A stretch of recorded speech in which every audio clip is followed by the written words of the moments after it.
Welcome to exam गुरुजी भाई Arvind sir. Uttar Pradesh PET का form आ चुका है और मैंने आपसे वादा किया था कि मैं सिलेबस वाइज आपका पूरा कंप्लीट करवाऊंगा। तो इस समय जो सबसे पहले सिलेबस में है सिंधु घाटी की सभ्यता है और हम उसे कवर करेंगे। पूरी वीडियो आपको देखना है और अगर आप चैनल पे नए हैं तो प्लीज़ चैनल को आप सब्सक्राइब कर लीजिएगा और इसका पीडीएफ आपको हमारे टेलीग्राम चैनल पर मिलेगा जिसका नाम एग्जाम गुरुजी भाई अरविंद सर है, जिस पे 6000 प्लस बच्चे जुड़े हैं। तो आप जाके टेलीग्राम पे सर्च करें एग्जाम गुरुजी भाई अरविंद सर और वहाँ आप जुड़ जाएं। प्लस अगर आप मुझे कुछ मैसेज करना चाहते हैं तो इंस्टाग्राम पे अरविंद जायसवाल 000 आप सर्च करके फॉलो करके मैसेज कर सकते हैं। सिंधु घाटी की सभ्यता पूरा कवर किया जाएगा, प्लस में इसका प्रैक्टिस आपको दिया जाएगा और इसका प्लेलिस्ट बना दिया जाएगा। अगर आप अंत तक हमारे साथ जुड़े हैं तो कहीं भी आपको कोर्स खरीदने की ज़रूरत नहीं है और यही आप पढ़ लेंगे। ये आपके लिए काफ़ी फ़ायदेमंद एक टैबलेट की तरह होगा, क्योंकि मैंने वही प्रश्न और वही चीज़ें मैंने कलेक्ट किए जो बार बार कहीं ना कहीं पेपर में पूछे गए हैं। मैं ये पीसीएस अपर पीसीएस तक प्रश्न को लेकर चल रहा हूँ। तो सिंधु घाटी सभ्यता कवर हम करेंगे और अंत तक पूरी वीडियो देखिएगा और कमेंट करके आप बताना कि आपको वीडियो कैसी लगी। एक एक पॉइंट हम कवर करते हैं। सिंधु घाटी की सभ्यता, तो आप देखेंगे सिंधु घाटी की सभ्यता जो है भारत की सबसे प्राचीन सभ्यता है। कहने का मतलब सबसे पुरानी सभ्यता है। इस सभ्यता की सबसे पहली जानकारी हड़प्पा नामक स्थान से होने के कारण इसे हड़प्पा सभ्यता भी कहा जाता है। कहने का मतलब है सिंधु घाटी की सभ्यता की जानकारी सबसे पहले हमें हड़प्पा नामक शहर से प्राप्त हुई थी, इसलिए इसे हड़प्पा सभ्यता भी कहा जाता है। और जो सिंधु सभ्यता है भारत की पहली नगरीय सभ्यता थी। अब भारत की पहली नगरीय के मतलब भारत की सबसे प्राचीन नगरीय सभ्यता अगर कोई थी तो वह थी सिंधु सभ्यता। विद्वान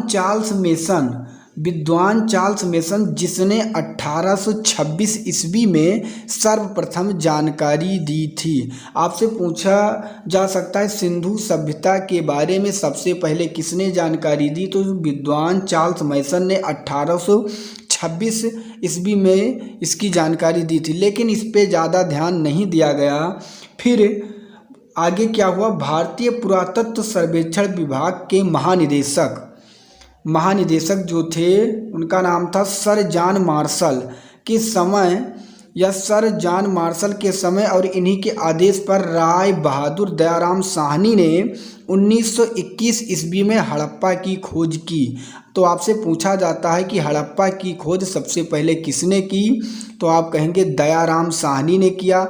कब किया, 1921 में किया। और किसके निर्देश पर किया था, तो सर जॉन मार्शल के समय और उनके निर्देश पर किया था। पिगट ने मोहनजोदड़ो और हड़प्पा को एक विस्तृत साम्राज्य का जुड़वा राजधानी कहा था।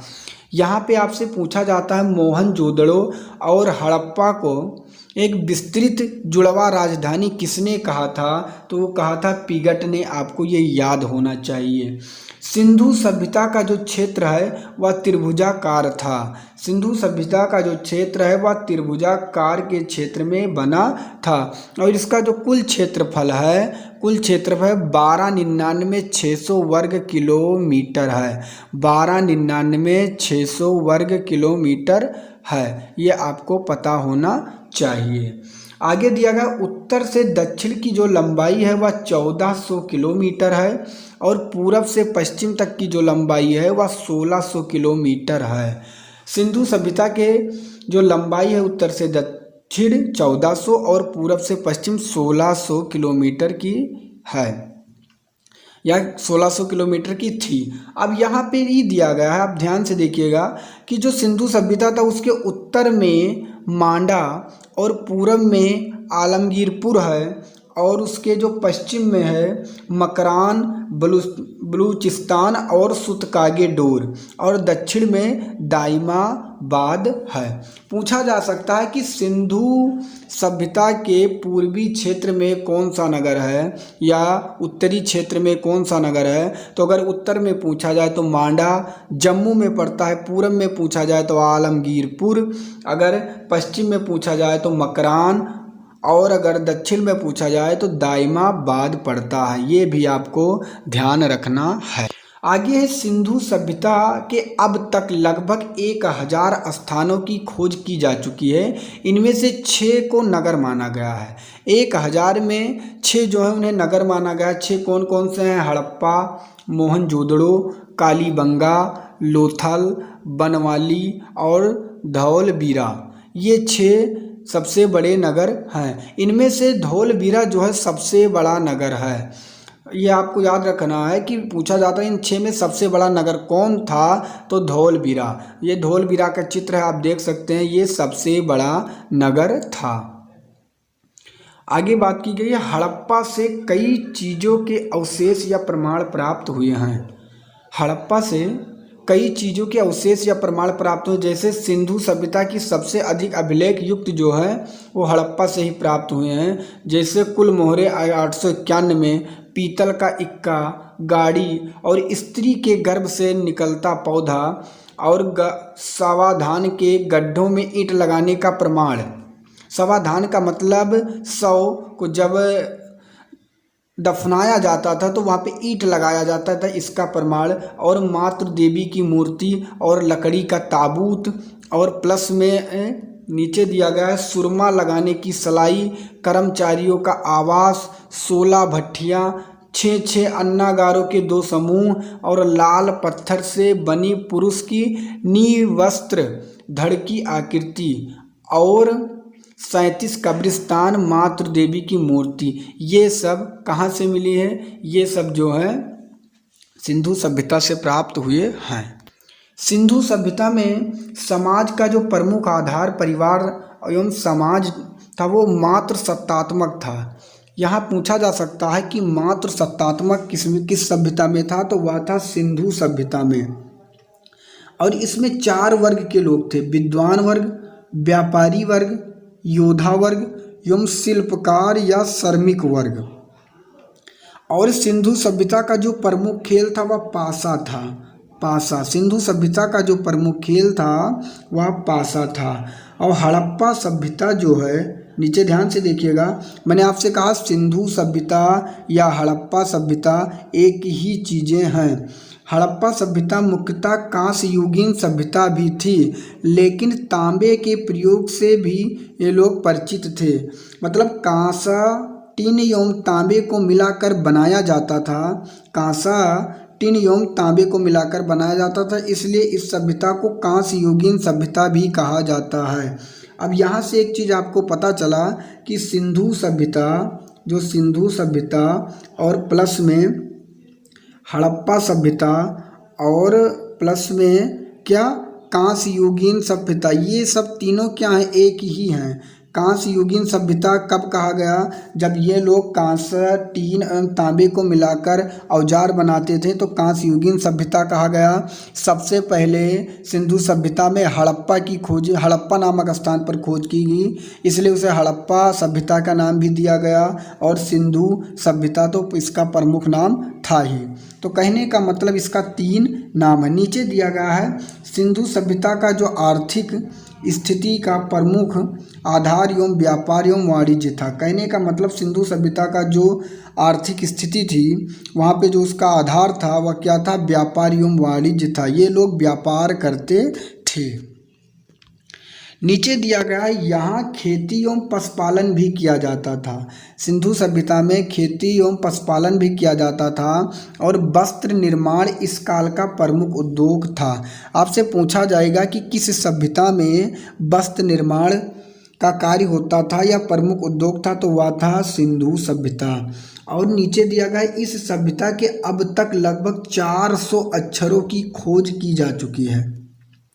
आपसे पूछा जा सकता है सिंधु सभ्यता या हड़प्पा सभ्यता या कांस्य युगीन, कुछ भी कहा जा सकता है, में लगभग कितने अक्षरों की खोज की जा चुकी है? तो 400 अक्षरों की, लेकिन उन्हें पढ़ा नहीं जा सकता है, उन्हें पढ़ा नहीं जा सकता है, क्योंकि सिंधु सभ्यता की जो लिपि है, लिपि की भाव है वह चित्रात्मक थी। कैसी थी? चित्रात्मक थी।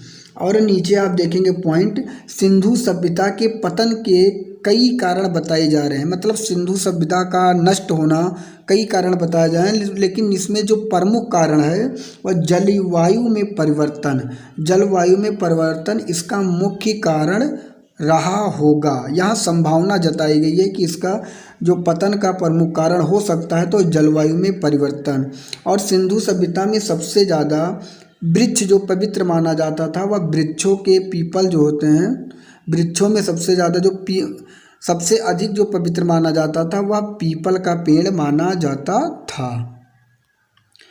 यहाँ खेती एवं पशुपालन भी किया जाता था, मैंने आपसे बता दिया और ये पॉइंट हो गया है।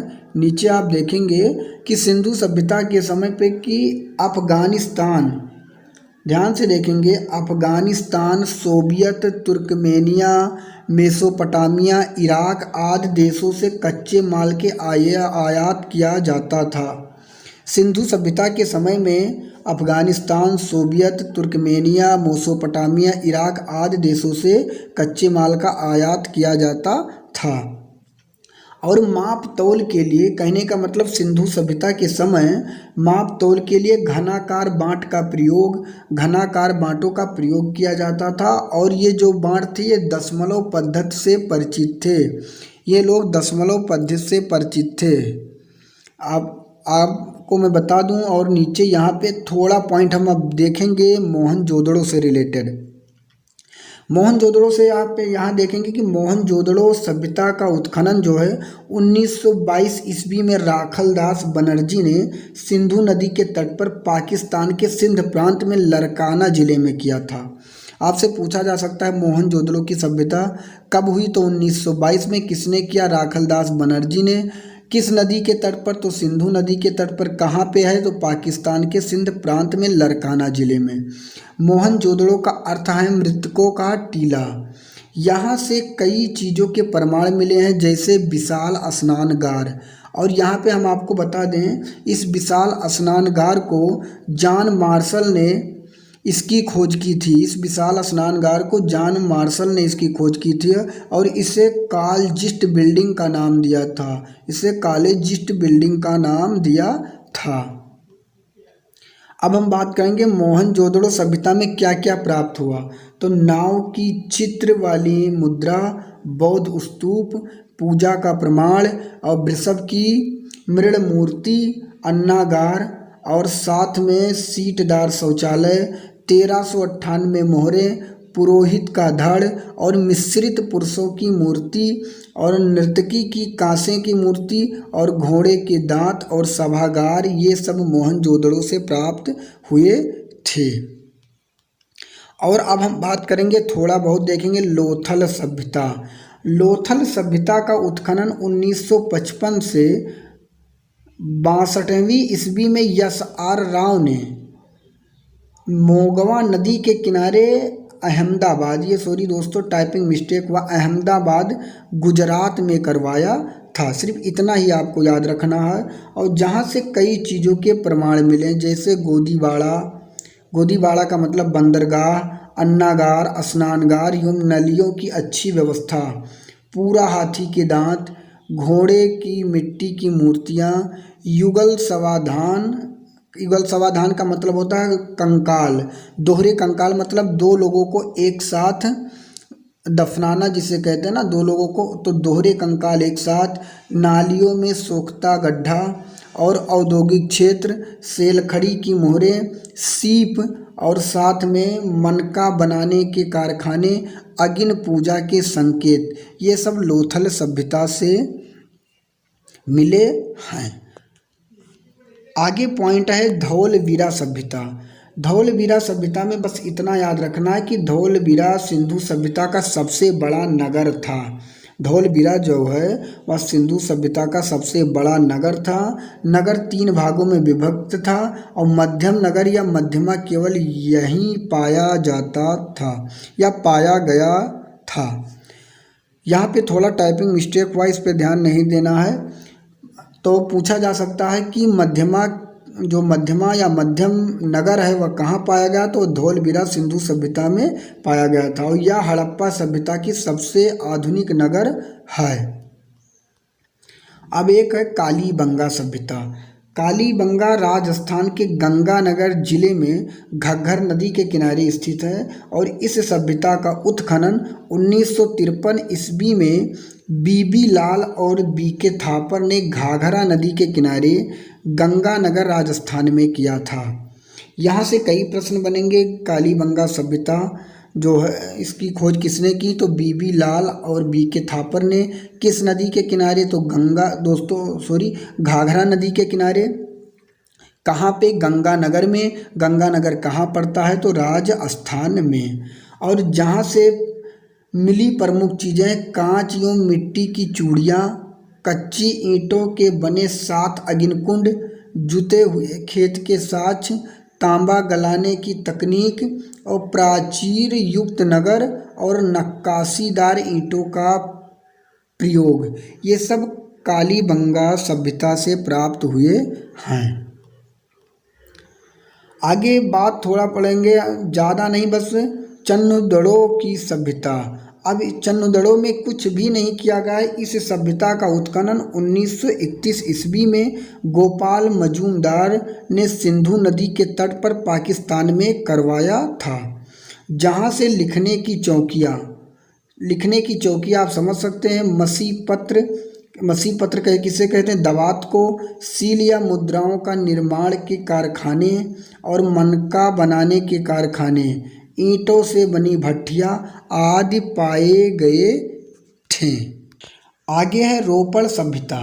इस सभ्यता का उत्खनन 1955-56 के बीच या 1955-56 ईस्वी में यज्ञदत्त शर्मा ने सतलज नदी पंजाब में करवाया था और रोपड़ में मानव के कब्र के नीचे कुत्ते के शव पाए गए हैं। बस इतना आपको याद रखना है, जो मानव का कब्र के नीचे कुत्ते के जो शव मिले हैं वो रोपड़ सभ्यता से प्राप्त हुए हैं। इसकी खोज यज्ञदत्त शर्मा ने की थी, कहने का मतलब करवाया था। या कहाँ पे है, पंजाब में है। किस नदी के किनारे, तो सतलज नदी के किनारे। दोस्त इन सभी का PDF आपको कहाँ मिलेगा, हमारे टेलीग्राम चैनल पर मिलेगा, जिसका नाम exam Guruji by Arvind sir. पूरी क्लास देखने के बाद प्रैक्टिस आ रही है, जिसपे 25-30 प्रश्न से अधिक प्रश्न होंगे, आपको प्रैक्टिस करना है। इसी तरह टॉपिक वाइज सभी क्लास कवर किए जाएंगे और अंत में आपको ये बताना है जब आप पेपर दे के आएंगे कि आपने कितने प्रश्नों का हल वहाँ पे किया, क्योंकि मैं वही प्रश्न कलेक्ट कर लाता हूँ कि जो आपके पेपर के दृष्टि से काफ़ी इम्पोर्टेंट हो। तो आशा करता हूँ यह क्लास आपको अच्छा लगा होगा। अगर अच्छा लगा तो प्लीज़ फीडबैक ज़रूर देना कमेंट में। मिलूँगा एक दूसरे नेक्स्ट वीडियो में, तब तक के लिए जय हिंद जय।